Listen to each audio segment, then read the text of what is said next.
Hi everybody, welcome to our live event. My name is Brenda K.B. Anderson and I'm a crochet, knit and sewing instructor and designer. And I often teach these live tutorials where I show you how to make something that I dreamed up. So I'm glad that you guys are here. I'm glad you're excited to make some amigurumi or check out some cute little chickens. So yeah, this is gonna be a fun one, you guys. I really love making amigurumi. That just means like a crochet or knitted toy. It's just such a fun experience to take something like, a skein of yarn and crochet it up and then just have this emotional reaction to what you made when you're done. It feels like magic to me. Once you put the eyes in, it's like all of a sudden it's just a living thing in my mind, kind of. And it's just I don't know. There's something very special about being able to make something like that you can give to someone else to kind of brighten up their day or just entertain yourself with.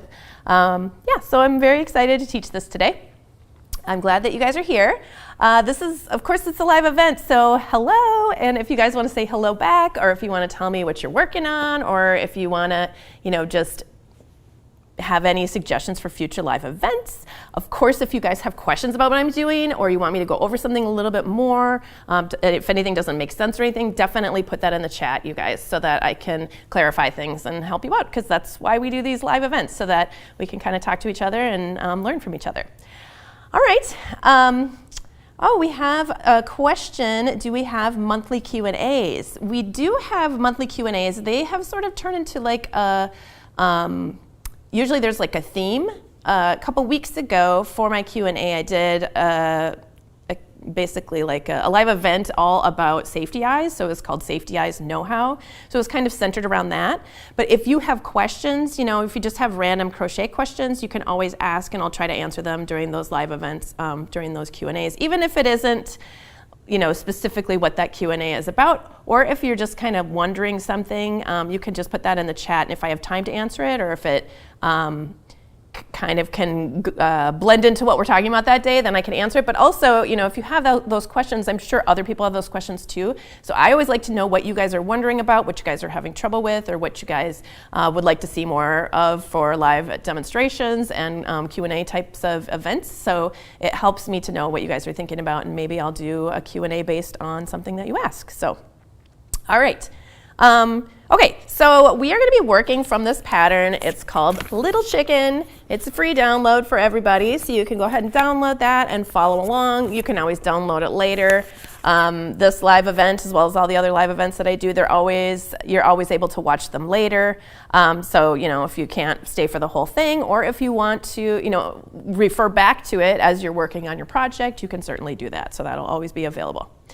Alrighty, so for this little chicken, it doesn't take much yarn, doesn't take a lot of supplies. It's very quick to make, really fun. And I was focusing on something that was low sew. So there is a little bit of sewing. We are going to be sewing the little comb on the top here on, and then also doing a little, couple of stitches for embroidery for the beak later on. So there is just a tiny bit of sewing. But the rest of it is just crochet. So don't let the sewing part scare you away. I'll be showing you how to do all that stuff. So we're just going to be walking through it step by step here. So let's talk about materials first. So you're going to need, obviously you're going to be needing yarn. And I used a chenille yarn for this project, which is a number 6. It's a bulky yarn, a super bulky yarn. And I made this chicken in 2 different colors. Of course, you can choose whatever colors you like or whatever color theme you're going for.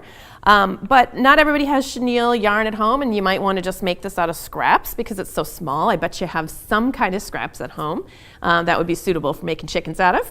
So if you happen to have worsted weight and you want to try it out, you don't want to buy the chenille yarn, that's totally fine. You can absolutely do that. I did some little tests because I figured people would have questions about that.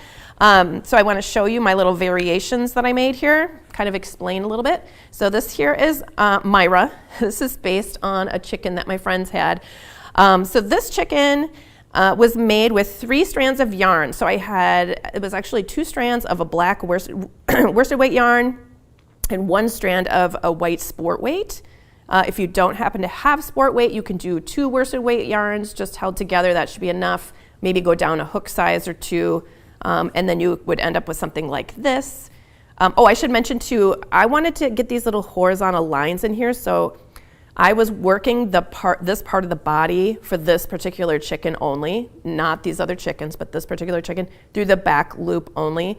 We do have some tutorials on the Creative Crochet Corner website about that. If we have time, we can get into that if anybody has a question about that, but this was just sort of a little variation I wanted to show you guys. It's not really how the pattern is written, but I just wanted to throw that out there in case you saw those little lines and were wondering how I did that. So this chicken was made with 2 strands of worsted weight yarn held together. They're both just acrylic yarns that I had. And we've got a sort of a darker brown and a blue held together, and then the same blue and a lighter gray held together for the body, because I wanted to have that sort of 2-tone look.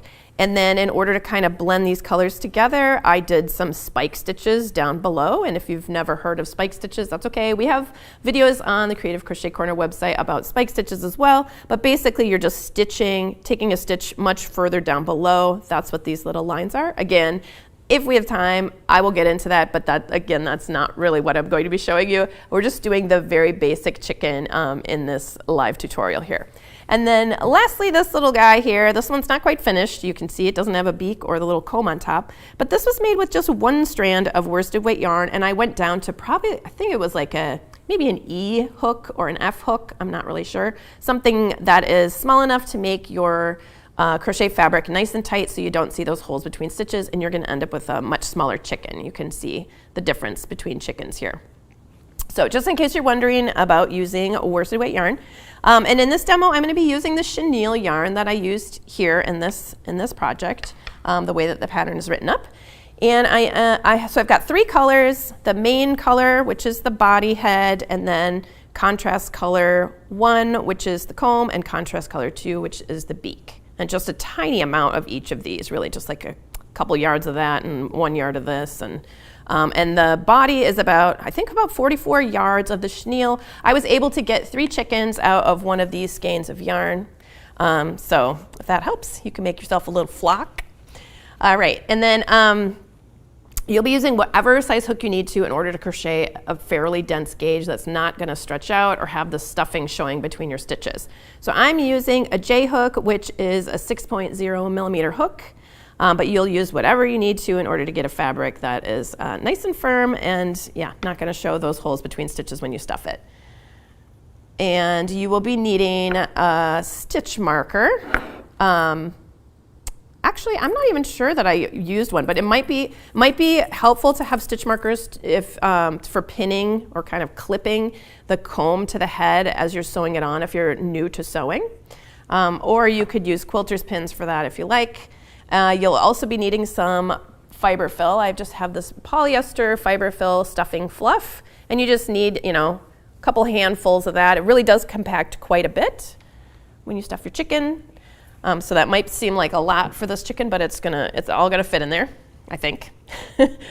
And then you're going to need a pair of safety eyes. So if you are newer to making amigurumi and you are interested in learning a little bit more about safety eyes, like I mentioned before, I did do a live tutorial all about safety eyes and different places to get them. There's tons of links, and I do explain how to fasten them together for different styles of safety eyes. It's just sort of kind of like a little show and tell episode of learning all about safety eyes and how to use them. So you're gonna need 1 pair of safety eyes. I believe these are 16 millimeters. Let me double check though. Let's see. Yep, 16 millimeters. And I did link where I got these from. These were from a shop on Etsy. I'm trying to remember the name of it right now. Kujo's Crochet something. I might be messing that name up, but there is a link to it in the pattern download if you're interested. These safety eyes have an offset pupil. I don't know if you guys can tell, but what that means is if you look at the circle, the pupil is kind of down and over to the side here. It's like right where my finger is, and the rest of this sort of makes like a crescent moon shape of the iris kind of behind the pupil up here. And they're painted with this really beautiful iridescent paint. They're extra fancy. And these particular safety eyes, these are called sinker eyes. I do go over this in my live tutorial on safety eyes if you want to learn more about the difference between safety eyes, or between sinker eyes and dome-shaped eyes. But we'll be going into that a little bit when we start fastening them into our project. And then you're going to need a yarn needle just to weave in your ends. So that's it for supplies. Not a ton of supplies there. And good morning to BJ. Thanks for saying hi there in the comments. All right, so let's get started. I am going to be making this sort of golden brown colored chicken. And we're going to start out, normally when we make amigurumi, normally we start out with an adjustable loop. But when you're working with chenille yarn, that can be very problematic. It can break your yarn. Chenille yarn is kind of funny because when you crochet it up, it feels pretty strong and pretty sturdy. But each individual strand, there's not really that much structure in it. Most of it is just fluff kind of sticking through a center core. Let me see if I can pull a little bit of this out so you can see. You guys can see that those little bitty threads there, that is the structure inside the yarn. So it's not super stable, but once you crochet it up, it's plenty stable, you know, for a toy. It's just that when you're working with this, if you yank on it too hard, you might break it. So making those adjustable loops can oftentimes break your yarn, so I have a different method that I like to use. All right, so we're gonna leave a little bit of a tail here, maybe like 6 to 10 inches or so. And then we're going to place a slip knot on our hook. So we'll just start out with that, and we're going to chain 3. 1, 2, 3, and then we're going to make a slip stitch into the first chain that we made. So that's the 3rd chain from the hook. We'll just make a slip stitch there. So insert, yarn over, pull through, and pull through. And I'm kind of holding this loop so that my finger is in the middle of it to kind of help guide me. And then we're going to just chain 1 to kind of anchor everything. Now we're going to be working into that center of our chain loop there, and we're going to place 9 single crochets into the center.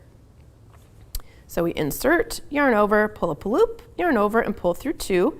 That's the first one, and I'm going to mark that. It gets a little bit hard to see stitches in chenille yarn, but we're just going to be using very basic stitches in this project, nothing fancy, just single crochets and half double crochets for the most part. So those are pretty basic stitches, and many of you probably already know how to do those, but I will be talking you through how to do it as well as demonstrating just so that you guys can see and see what I'm doing, even though it's kind of fluffy. All right, so we've got the first stitch, and we're going to do 8 more, so we'll have a total of 9. So 2, 3, 4, 5. Here, I'll put something white behind here. 6, 7, 8. And if you feel like you're running out of room, you can kind of slide your stitches over a little bit. It's a little trickier with chenille yarn, so just kind of be monitoring that as you're placing your stitches and try to put them pretty close together. So we've got 9, so we'll just count them up. 1, 2, 3, 4, 5, 6, 7, 8, 9. All right, so we'll do round number 2, and then we're going to finish up this round number 1. You probably are noticing this hole right in the middle, and we don't like that, but just don't worry about it yet. Just ignore it for now. We're going to fix it. So we're going to pull out our stitch marker, and we're going to place 2 single crochets into each stitch around. So we didn't join or anything, we're just immediately working into that marked stitch, that very first stitch of the round. So there's 2 single crochets into each stitch. All right, so we've got 1, 2, 3, 4, 5, 6, 7, 8, 9, 10, 11, 12, 13, 14, 15, and 16, and then 2 in the last one here, 17 and 18. Okay, so we have 2 stitches in each stitch around on that round, so that's completing round number 2. And before we move on, I like to tighten up this little hole here. So I'm going to turn it over so you can see the back of the stitches. Then I'm going to place this on my yarn needle here. Oops, there we go. And I'm going to use that yarn tail to weave it through as many loops as I can. You know, you don't have to catch both loops of every stitch. You don't even have to catch every single stitch. And it's okay if you can't really exactly see the difference between one stitch and the next, but you're just kind of going through catching these loops on the back from that very first round of single crochets that we made. All right, and we've made it all the way around, and then we can go ahead and just pull to tighten that. So that basically takes the place of an adjustable loop. It just, you know, the adjustable loop, there's too many twists in there, and sometimes it works to adjust and you can cinch it in, but sometimes it breaks your thread and it's just super annoying. And so before we move on, I like to weave in my ends a little bit here just to make sure that that is not going to open up again later. You could even go around twice if you don't really trust it. Sometimes I do that if I'm just worried that it's you know, going to break at some point, but I'm not too worried. This is just a little chicken. It's not going to get a lot of stress on it. All right, so now we are ready to continue. So you may be wondering, if you've worked single crochet in flat circles before, you might be thinking, why did you put 9 instead of 6? And the reason is because we're using a chenille yarn, and when you crochet up with chenille yarn, your stitches are taller than a regular single crochet stitch in a regular yarn. So what happens is you get this sort of bump or protrusion if you do your circle the regular way with 6 and then 12 and then 18. So you have to start out with faster increases at the very beginning. So by the second round, we're already up to 18, whereas if we were doing it the other way, by the second round, we'd only be at 12. If that doesn't make sense, don't worry about it. It's fine. I'm just telling those of you who are like, what is she doing? Okay.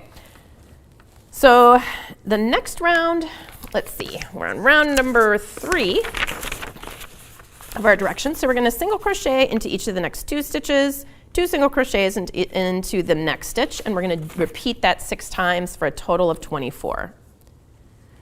So we're going to do 1 in the next and 1 in the next. Let me put my stitch marker back in here. And then we're going to do 2 in the following. 1 and 2. And then we're going to repeat that 5 more times. 1 in the next, 1 in the next, 2 in the following. 1 and 2.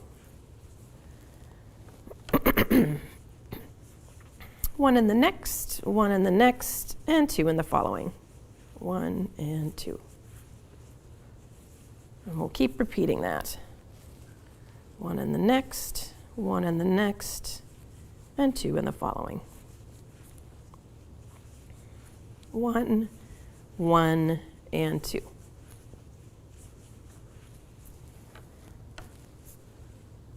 1, 1, and 2. All right, so now we should have a total of 24 stitches.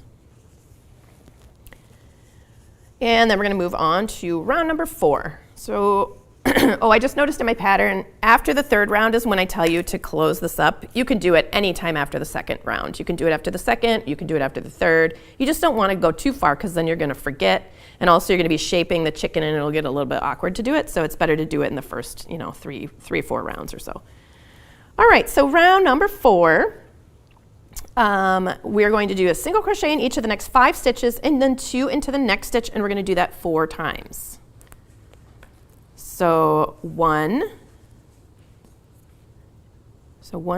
into each of the next 5 stitches. 1, 2, 3, 4, 5, and then 2 into the following. 1 and 2, and then 1, 2, 3, 4, 5, and then 2 into the following. 1 and 2.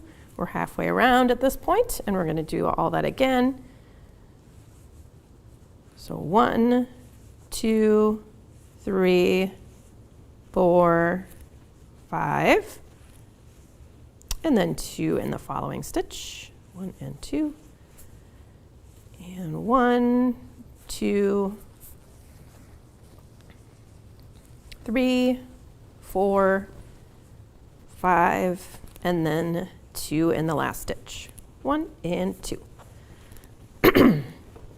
All right, so that was round number 4. You can see it's already starting to kind of cup a little bit. It doesn't really quite want to lay flat yet. That's okay though, we don't want it to because this is going to be the bottom of the chicken.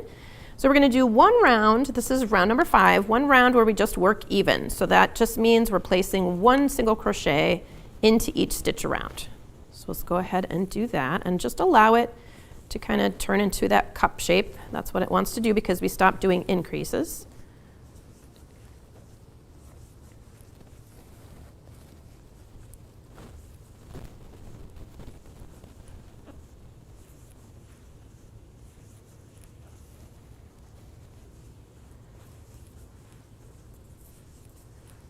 So one thing with chenille yarn is if you make a mistake and you want to pull it out, just take your time with that chenille yarn and kind of like, say you wanted to pull your stitches out, you can, instead of just pulling on this, because sometimes it'll get tight and it'll break, or it'll kind of shred some of that fuzzy stuff off, you can lift your loop off of this loop as you kind of pull this. And if you pull in a downward motion with that, it tends to undo your stitches a little easier than if you just kind of pull sideways. So there's just a little, just one of those little tips for working with chenille yarn because it can be a little tricky to pull out and have it look nice and not break. I don't want to scare you away from using chenille yarn though. Chenille yarn is super fun, cuddly looking amigurumi toys when you're done, and it's just really, I don't know, I really like using it. It just has some little quirks that you have to get used to. Okay, so we've worked round 5. That was just one single crochet into each stitch around. And now we're going to do a few more rounds where we're not increasing or decreasing. We're just working one stitch in each round, but we're going to start building up a little bit of height along this side by using taller stitches, just kind of on either side of the stitch marker. So think of the stitch marker as being the tip of the tail right here on your little chicken, okay? So we're going to start out round number 6, we're going to do a half double crochet in the first stitch. So that's right here. I'm going to place my stitch marker back in that stitch, and then we're going to single crochet all the way around until there's one stitch left.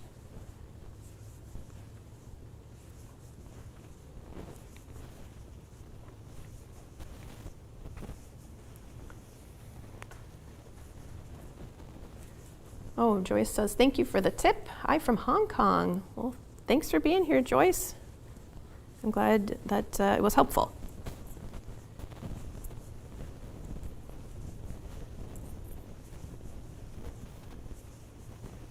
All right, so once we get to, just having one stitch left before that marker, then we're going to place another half double crochet.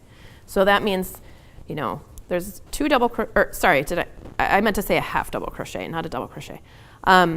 So that means there's a half double crochet at the very beginning and a half double crochet at the very end. All right, so here's my last single crochet stitch. There's my last stitch for making my half double crochet in. So, just in case you don't know how to do a half double, so you'll yarn over, insert, yarn over, pull up a loop, yarn over, and pull through 3. Okay, so that's a half double crochet. Sorry about that. I think I forgot to show you that on the last one. But I'll show that to you again because we're going to do another one right here. So here we are at the beginning of the round. The next round, which is round number 7, we're going to make 2 half double crochets, one into each of the next 2 stitches. So we yarn over, insert, yarn over, pull up a loop. Now there's 3 loops on our hook. Yarn over and pull through all 3. And then we're going to place that stitch marker back in that stitch that we just made. And now we're going to make another half double crochet in the next stitch. So yarn over, insert, yarn over, pull up a loop, yarn over, and pull through 3. And then we're going to continue by making a single crochet into each stitch around until there are 2 stitches left before that marker.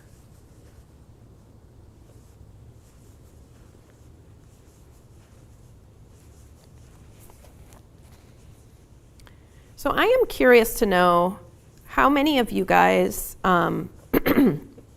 really prefer working from patterns that are low sew or no sew. This is something that I've been trying to figure out, like just how I've been seeing a lot of stuff on social media about no sew or low sew patterns, and I've just been wondering, like, what percentage of people who make amigurumi really prefer not to sew their pieces together? So just in case you don't know what I'm talking about, there are quite a few people who really don't like the finishing part where you have to sew all the pieces on with amigurumi. That's pretty common for amigurumi to have lots of pieces and have to kind of put them together. So I think it's become a little bit more popular, or quite a bit more popular in the last few years, for people to be making patterns and working from patterns that are either low sew or no sew, meaning when you're done, you just kind of weave in some ends. Maybe you put a little bit of something on, kind of like this pattern. This would be a low sew pattern, just to kind of finish it up. And you don't have to do, sewing a bunch of pieces together. Okay, so I've got 2 stitches left before that marker. So I'm going to do a half double crochet into each one. One there and one there. All right, and now we're ready for round number 8. So we're going to make a half double crochet into each of the first 3 stitches. So 1, 2, and 3. I'm going to place that into that first one that I made there. And then we're going to single crochet around the chicken until we have 3 stitches left. So I come from a sewing background. I learned how to sew and how to crochet when I was very young. My mom taught me how to do those things. And so to me, creating something, I was able to draw on my sewing skills and also my crochet skills and kind of combine them together. So it was not something that I really thought too much about as far as the sewing the pieces together part of the problem. But I do know that it is frustrating for a lot of people, especially if you're newer to making amigurumi, to have to sew all those little pieces on. It does take quite a bit of time. And, especially if you're making something for selling at a market or you want to make something quickly, it does take that extra time to sew those pieces on, not just because, the physical act of sewing it on, but sometimes you have to kind of move things around a little bit, pin them on in different spots, really pay attention to where things are going. And I think that part can be kind of frustrating because if you don't get in exactly the right spot and you sew it on, it can change like the feeling of the piece or the emotions of the piece or just the look or the expression. It's just kind of surprising how much that matters. All right, now we've got 3 stitches left before that stitch marker. So we're going to do those last 3 stitches are all half double crochets. So 1, 2, 3. And then we have one more round of doing these half double crochets at the beginning and end. So we're going to do 4 half double crochets. So 1, 2, 3, and 4. Place that stitch marker into the first one I made. And then we're going to do single crochets around until there are 4 stitches left before that marker.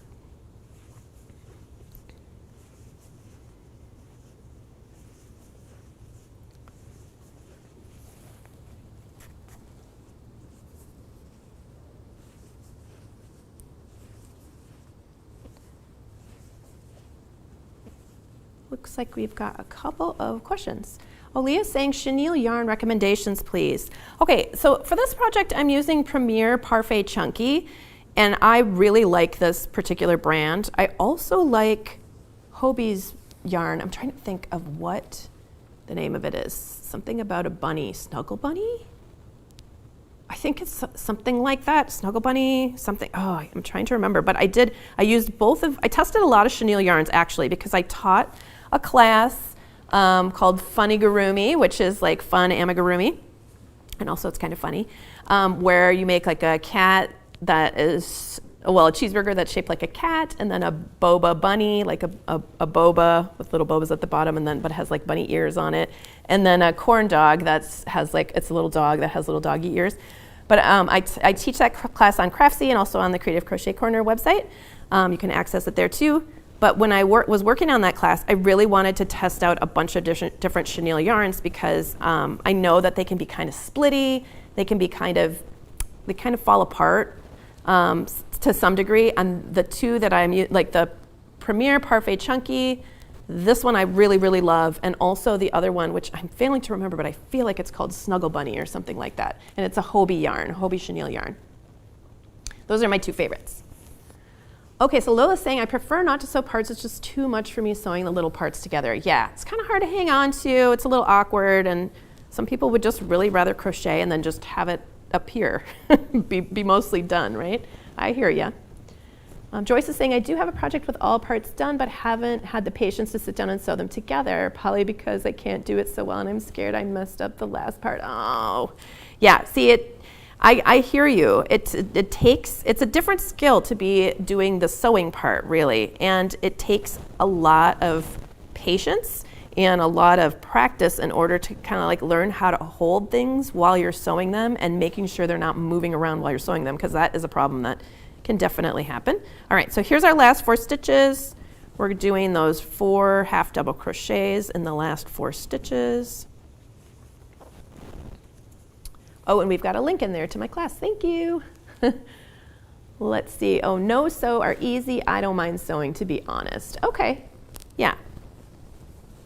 Yeah, I've never minded sewing, but I mean, to me, that was kind of natural because I already was a sewer beforehand, you know, and I'm very used to sewing things. That was actually my main occupation for about 20 years. I worked in a costume shop where we make full body character costumes. So this whole making animals and cute things and 3-dimensional sculptures is definitely in my wheelhouse. That's kind of where I come from. All right, so we've worked all the way around. And now we are going to start closing up the back. So let's see, what row is this? Oh, round number 9. Round number 10.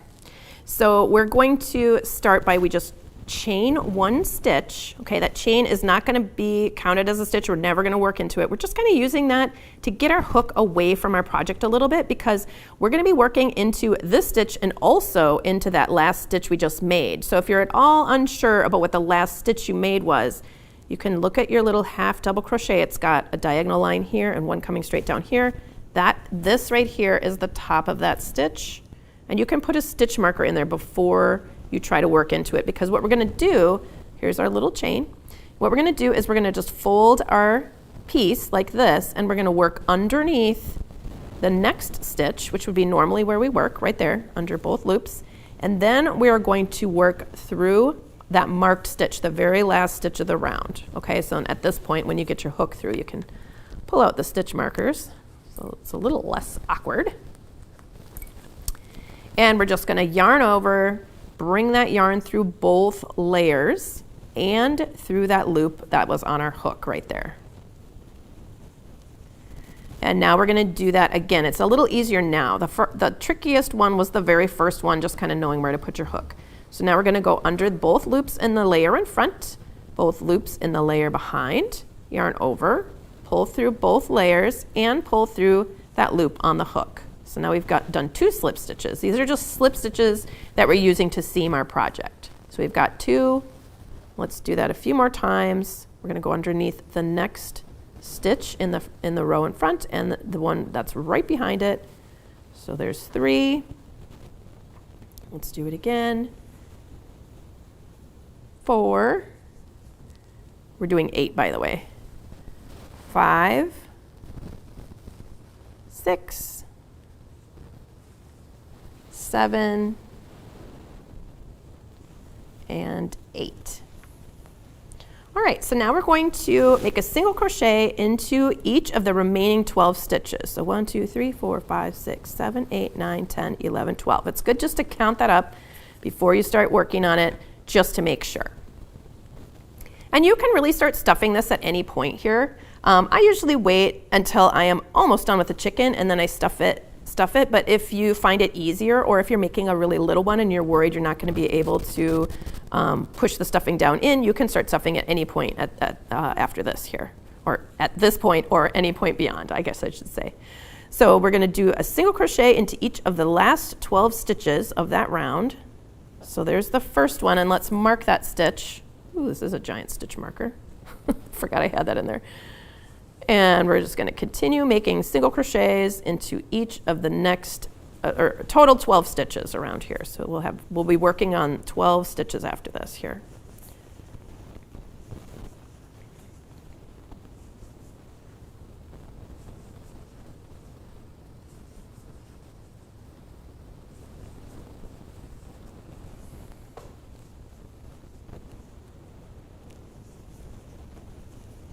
All right, so we've got 1, 2, 3, 4, 5, 6, 7, 8, 9, 10, 11, and 12. There's our first marked one. All right, so now we're gonna make 3 rounds of just working even, and we're gonna start with that marked stitch. So if you're not careful, you might end up with kind of a gap here, but I like to just sort of pull that last stitch pretty tight and make the next stitch, which would be the first stitch of round 11, nice and tight, and that's gonna bring that together so we can kind of get rid of that gap. So there's the first stitch. I'll go ahead and mark that so I can keep track. And we're gonna work all the way around. This is round 11 here. We're just making 1 single crochet into each stitch around.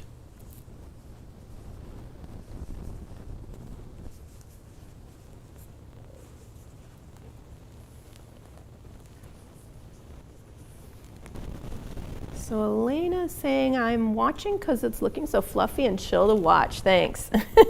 Yes, this is such a cozy project, right? Because we're making a cute little chicken and it's all squishy. I'm glad you're here. Okay, we have a question. Would this be a good project for a crochet beginner? I think so. If you have never picked up a hook before, like you've never crocheted anything at all before, I would give yourself a chance to use a different type of yarn. The chenille is not the easiest for a brand new beginner because it's not very elastic and it's really hard to see your stitches. It might be really tricky for you to know where to put your hook. And I also realize watching this might not be clear enough for a complete beginner to know where to put your hook. I'll try and describe it a little bit here. So if you look at the top of each stitch, it actually kind of forms a V, and there's 2 loops here. So there's 1 loop that's right here, and then there's 1 loop back there. And when we crochet around, we're gonna go underneath both of those loops. I mean, usually, unless it's specified otherwise. So that is kind of the main thing you need to be able to see. So with chenille yarn, it just is kind of fuzzy, and it's a little bit hard to see the difference between those 2 loops. It's just harder to make your stitches if you don't already know the anatomy of just a single crochet stitch. So I would try something else out just so that you know that you're able to make your single crochet stitches correctly. But I mean, I also really hate telling people, no, you don't do this for your first project, because you know what? No matter what your first project is, you're gonna learn a whole bunch, okay? I just know yourself and know if that's something that if you get frustrated, if you're just never gonna try ever again, then maybe go for something that's like a simpler yarn and just working a square in single crochet. That could be your first project, just like a washcloth.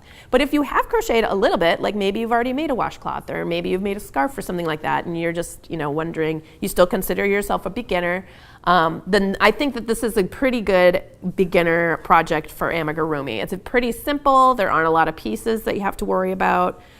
It's also not very big, so you can really take your time, but also finish it in a normal amount of time. So it's instant gratification, so that also very much helps. Okay, so we've done round 11, and we're gonna do round number 12 exactly the same. We're just working 1 single crochet into each stitch around. Leah's wondering, how do I figure out the yardage of a project? So if the pattern doesn't say, it can be kind of hard to guess. If it's something you're making yourself, like when I'm designing something and I'm making this chicken, what I do is before I stuff the chicken, when I'm almost all the way done, then I will weigh my project and know how much the yarn weighs, and then I will use that. And on the yarn label tells you like how many yards, how many meters per how much it weighs. So like if it tells you the whole weight of the whole skein, and it tells you the full yardage of the whole skein. So you can figure out what ratio or what percentage or what's, basically what fraction of your yarn ball you have used in your piece. And that's how I actually figure out how much yarn to put in my patterns. I weigh things, and I also, sometimes I just keep track of the skeins. If I'm making a sweater and I know it's gonna be more than a skein, I'll just keep track of the skeins, and then I'll weigh the last skein to try and figure that out, so I can give people a pretty good idea. But yeah, if you're working on a different project and you don't really know how much it's gonna take, I feel like guessing how much yardage things are, that's one of those things that comes with experience. After you've made a hat, a few hats, and like worsted weight, oh, this is gonna take a little more than 1 skein of yarn or something to make this in this particular stitch pattern. So it's just one of those things. I feel like the more you pay attention to how much things have used, the better you are going to be at estimating what a project would, use before you start working on it. All right, so I'm working on round number 13 here. I'm just continuing to do a single crochet into each stitch around. And we're just about done here with that. And then we're going to stuff our project. Okay, thank you. I've crocheted a little bit. I adore the little chicken. Okay, this is the same person who was asking if this was a good project for a beginner. Yes. Okay, well, I think you should go for it. Make yourself a chicken. Okay, so we have completed round number 13, and then at this point we can put the eyes in. So I'm going to pull over my little safety eyes here. And I usually mention this whenever I'm using safety eyes. Even though they're called safety eyes, they're not actually safe for kids that are younger than 3. I mean, if you are very confident in your stitches, you can let the kid play with it, but you have to be supervising them, seeing that they're not chewing around the eyeball. The thing that can happen is not that the eye disengages from the backing. That's pretty rare for it to crack or come off. It can happen though. But I think what would happen more often is that if the kid chews on it, they might pop the eye through the fabric by kind of breaking the fabric with their teeth or stretching it out too much or something like that if it isn't properly, if the gauge isn't tight enough. So I always recommend just to embroider the eyes. It's just safer. It's better. Yeah, but it's, I like to mention that because they're called safety eyes, so that's confusing, and I can see why people would think that that would be safe, right? Because that's what they're called. All right, so we're going to be placing the eye on the side of each side of the head, and we're placing it between round number 11 and round number 12. So if you take a look here, if you follow your slip stitch seam across, and then you go up just a little bit to the next level, that was round number 11, 12, and 13. You can also count down from the top to figure out which rounds those are, so that you know that this is round 13, 12, and 11. So you're going to be placing it between these 2 rounds.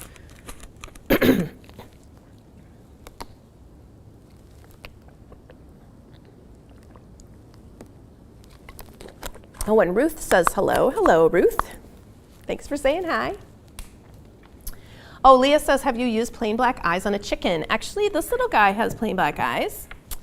It's a smaller example, but you could definitely, you can kind of imagine what it would look like, and it would be totally cute.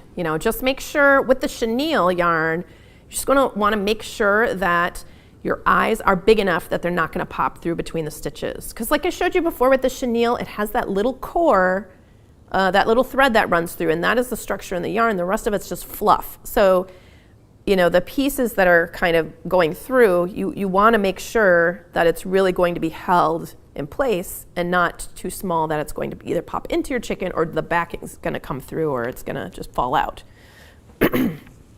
Okay, so here's round 13, here's round 12.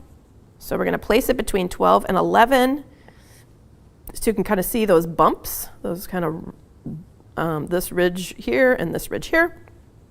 And I'm going to place it right between. And because I'm using these offset pupil eyes, I'm going to twist it so that it looks like the pupil, the dark part. Here, I'll kind of move it around so hopefully you guys can kind of see that. The pupil is facing downward and a little bit forward here as well. So I used to work in a costume shop where we made character costumes. So I'm very used to looking at pupil placement on things because that makes a humongous difference in what your character looks like.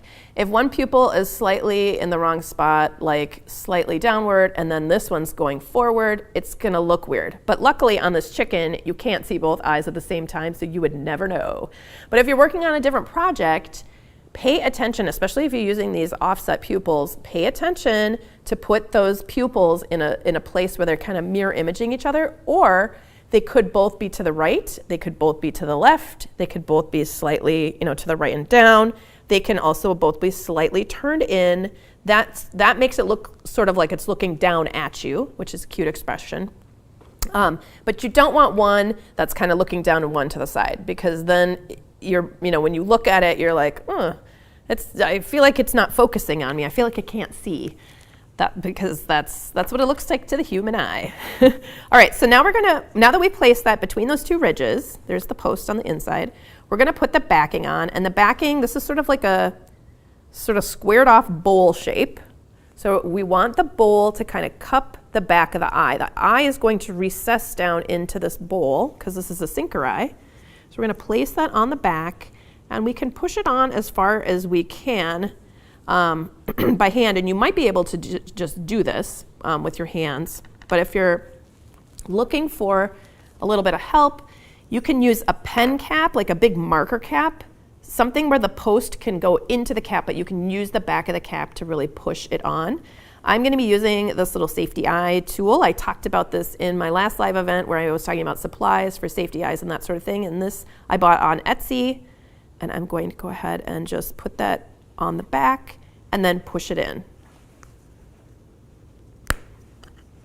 And you should usually hear it click. I heard a click. I don't know if you guys heard it click. But that pushes it, the eye down into that backing, and it kind of gets recessed down into the fabric, and it looks pretty flat. So this is a sinker eye. You don't need to use sinker eyes. You can use the dome shape eyes that kind of sit on the surface of the fabric. That is perfectly fine as well. Okay, so I'm going to go down 2 rows here between 11 and 12, pretty much right in the middle of the head from front to back. And I'm going to place the pupil going forward and slightly down, kind of basically at this diagonal here. And try not to let it spin while you're getting the backing put on. Oops, backing. Forgot the backing. All right, so you can usually push it on just a little bit with your hands. With regular dome-shaped eyes, this isn't so difficult to fasten. It's these sinker eyes that are extra tricky, or they just need a little more oomph. And I did talk about different insertion tools in my last my live event all about safety eyes, if you guys are interested in different types of insertion tools and learning about those. There we go. That looks pretty good. I think I could probably push it in a little more. Well, they look even on the back though. I think that's okay. All right, so now I'm gonna go ahead and stuff my chicken. Actually, I would recommend stuffing the chicken before you put the eyes in, because then you're not going to be dealing with these little eye backings here. You can certainly put it in after, like I'm doing here. It's not hard, it's just a little bit more awkward because you have to push it past those little posts in the eyes.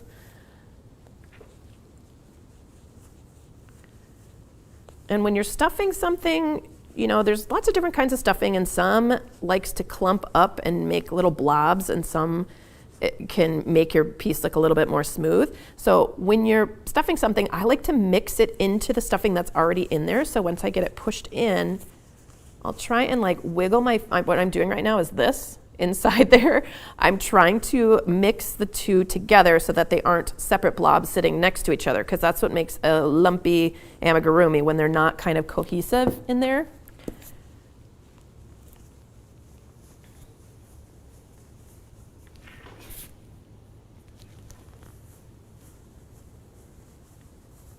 All right. Looking pretty good. I'll get a little bit more in there, and you can stuff more as you go. The next round, we're just going to be doing some decreasing. So we're going to make single crochet 2 togethers all the way around. If you find this too awkward, you can wait. You can pull out, I could pull this out and probably do halfway around or so of my single crochet 2 togethers before I put the stuffing back in. That's getting a little bit stretched out back there, but that's okay. I'll maybe move my stuffing a little bit. There we go. Let me see. Okay, so we're gonna do invisible decreases. So that's when you go underneath just the front loop of the next stitch, and then most people go under just the front loop of the following stitch, like this, and then yarn over, pull through both loops, yarn, and then you have 2 loops on your hook, and then you yarn over and pull through 2. Okay, so that's an invisible decrease. I like to do mine just slightly different. I go underneath the front loop of the next stitch, and then I go under both loops of the following stitch, grab that yarn, pull through both layers. Now you have 2 loops on your hook, yarn over and pull through 2. The reason that I do it this way, and you definitely do not have to do it this way if you're used to doing it the other way, totally fine. The reason I do it this way is because it feels a little more solid because you get that back loop in there, and so the front loop doesn't get a chance to stretch out, and it just keeps your fabric looking a little bit more and feeling a little bit more solid. But, you know, if you're curious, try it out, see if you like it. You can certainly do it the other way, the more traditional way. All right. I'm going to adjust his eye a little. There we go. His eye was a little crooked because when I put the stuffing in, it tilted the back, it pushed on the backing and made my eye kind of like look up to the ceiling a little bit there. So just kind of make note of that before you close up his head. You can still kind of mush it around and fix it later, but it's a lot easier to do it when the top is open. All right, so I'm just going to continue making an invisible decrease all the way around. We had 12 stitches. We're going to do this 6 times, so we're going to end up with 6 stitches.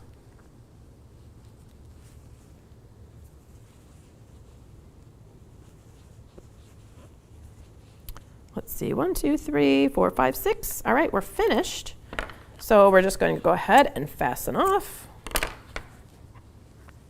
I'm going to do a little slip stitch here in the next stitch and pull through. And then we can close up the top of the head. We'll just thread our yarn needle here. Just like that. And then we're going to go underneath. I like to just go underneath the front loop of each of the remaining stitches. So I go from making a kind of an upward motion with my needle, going underneath each loop. And I don't pull tight until I get pretty much all the way around, and then I go ahead and pull it all tight. Like this. And then close that right up. And then you can go ahead and weave that in. And if you did end up with a little bit of a gap down here, let me show you just a second here.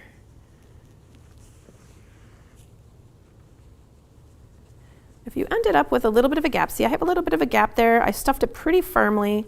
If that gap bothers you, you can just kind of weave this back and forth as you're weaving in your end. I mean, you have to weave in your end anyway, but if you weave in your end back and forth through some stitches here, then you can kind of close that up a little bit and it's not so noticeable, or sort of fill it in a little bit as you're weaving in your ends. And you might think, well, why would you have to weave in your ends? Can't you just tuck it in there and cut it off? And you can. I like to weave in my ends. I pretty much always weave in my ends just to keep things from loosening up later. I just don't trust that it's not going to loosen up later unless I weave it back and forth in a couple of directions. All right, so here's our little bald chicken. So we're going to make the little comb for the top. And you just need a very small amount of yarn for that.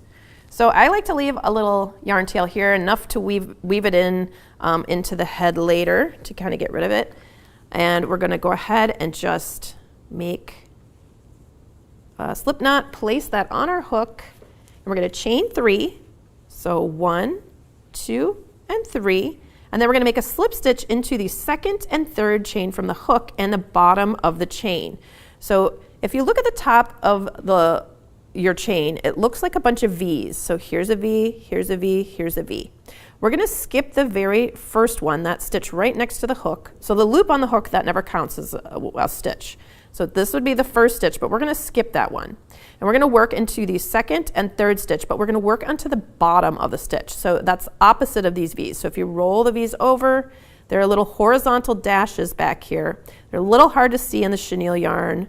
And if you just can't see them, it's okay. You can just slip stitch in there. You know, as long as you're getting your stitch caught, it's going to be okay. It's going to make some little nubbles, and it'll be fluffy, and it'll look fine. These, you know, little parts of chickens anyway they're not like perfectly polished. They're kind of nubbly and organic looking, so don't worry too much about it. So we're going to make 2 slip stitches. Now we're back to where we started, and we're going to chain 3 again. 1, 2, and 3. And we're going to do the exact same thing. So we're going to work into the bottom of our chain. So we're going to turn that over, skip the first one, work a slip stitch under the second one. So there's our slip stitch, and then a slip stitch under the third one. So the slip stitch, that just means you go in, grab that yarn, pull through the stitch, pull through the loop on the hook. Now we've got 2 little nubbles, and now we're gonna do a third one. So 1, 2, 3. We're doing the exact same thing. We just basically do the same motion 3 times to make the 3 little pieces that stick up.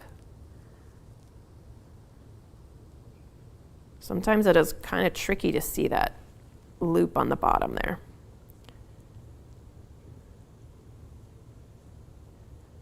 There we go. Just like that.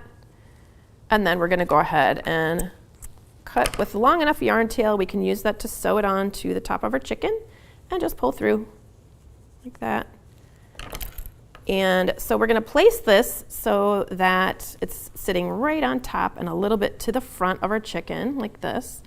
And this would be a good place to, especially if you're newer at this type of thing, you haven't sewn pieces together, you can use a stitch marker to basically pin into your chicken like this.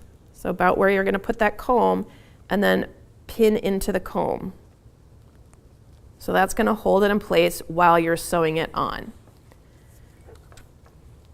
If you are a more experienced sewer, you've already done this before, I doubt that you'll need to do that. It's such a tiny little piece. You can probably just hold it down with your finger.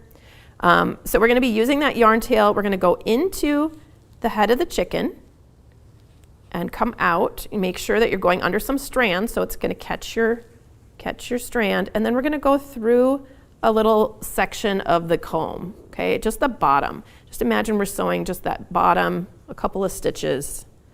So there's 1 stitch. We'll go through here. 2 stitches. And I'm going to get rid of that stitch marker. It's just in the way now. And I'm going to push this down into the chicken. And like I said before, I really like to weave in my ends, but you don't want to see the red. So I'm just kind of weaving it in. I'm catching the underside of these stitches. I know you can't see it, but I'm trying to catch. You can kind of feel your needle going through the stitches. It has a little bit more drag when you pull. It's a little bit harder to pull. Then pull this out pretty tightly and snip it close. Make sure you're not cutting your other fabric, and then you got to kind of get rid of those little fuzzy bits like that. Okay, so then we're going to do the same thing with this end.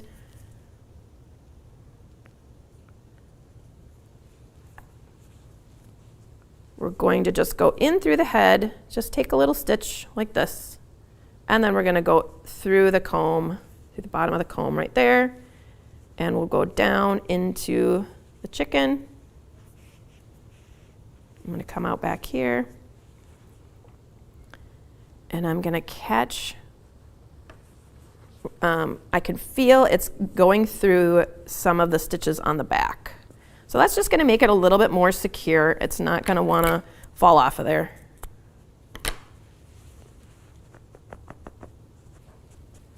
Just like that. So now it has a little comb on top, and then we're going to finish up with the little beak. So this yarn that I'm using here is the same brand, but it was a sparkly yarn, and that is only because when I ordered this yarn, I ordered it for a different project, and they didn't have the regular yellow in stock. All they had was the sparkly version, but I think it's cute. I don't really care. It doesn't bother me at all. All right, so for the beak, we're just gonna make some little horizontal stitches, and they're probably going to span about two stitches wide, and I usually place them like right at the point that's at the center of the eye. So if you just look at the center of the eye, lead your way over here, imagine you're gonna make your stitches like right there where you can see where that needle is, okay?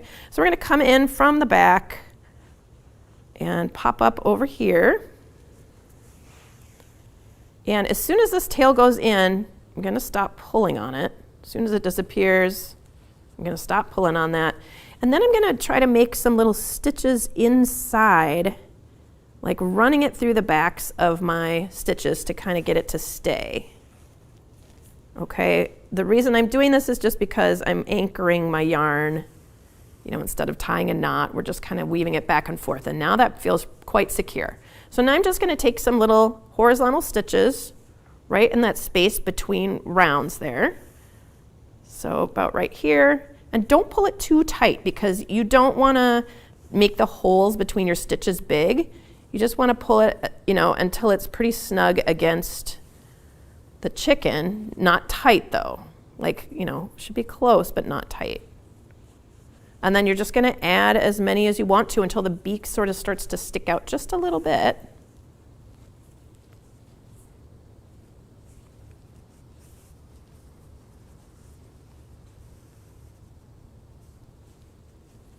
I'll put one more on top, and then I'm going to come out through the back of the head here.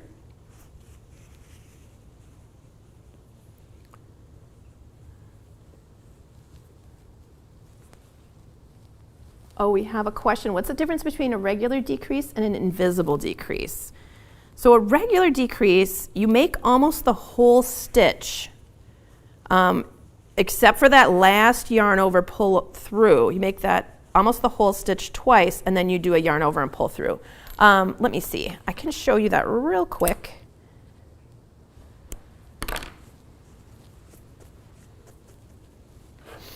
So let's just say we were going to be doing our decrease. Hopefully you guys can see this good enough in this white. Okay, so if you're going to do a regular decrease, that would be you would put it under both loops, grab that yarn and pull it up. Now you've got 2 loops on your hook, and then you go in the next stitch under both loops again, grab that yarn, pull it up. Now you've got 3 loops, and then you yarn over and pull through 3. So the reason in a lot of amigurumi we don't do this is because this creates kind of a bump, and it doesn't blend in with the rest of your stitches quite as well. You certainly can. It will decrease your stitches. It's the same height. It's perfectly acceptable to use that.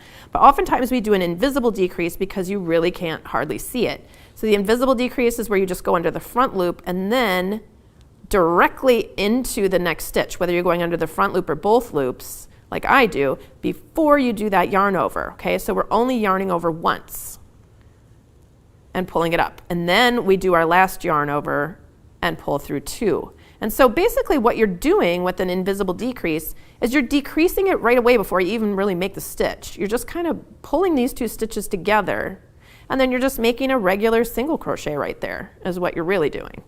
So that's why that stitch blends in a little better, because the anatomy of that stitch is basically the same as any of the other single crochet stitches. I hope that makes sense. All right, I think I've answered all the questions. I'm so glad you guys could join me. I really hope that you guys make some cute little chickens. They're so much fun. They're really quick to make. Once you get the hang of it, you can whip them out pretty quickly. I think I can make one in about a half an hour or something like that. If I'm not doing all this talking. But anyway, yeah, I hope you guys make some chickens. Thank you guys so much for joining me. And like I said before, if you guys are interested in learning more about the safety eyes, you can go back and watch that previous live event and learn a little bit more about that. You might find some cool sources, because I really have been looking around for lots of interesting safety eyes. All right, thanks you guys. See you soon. Bye.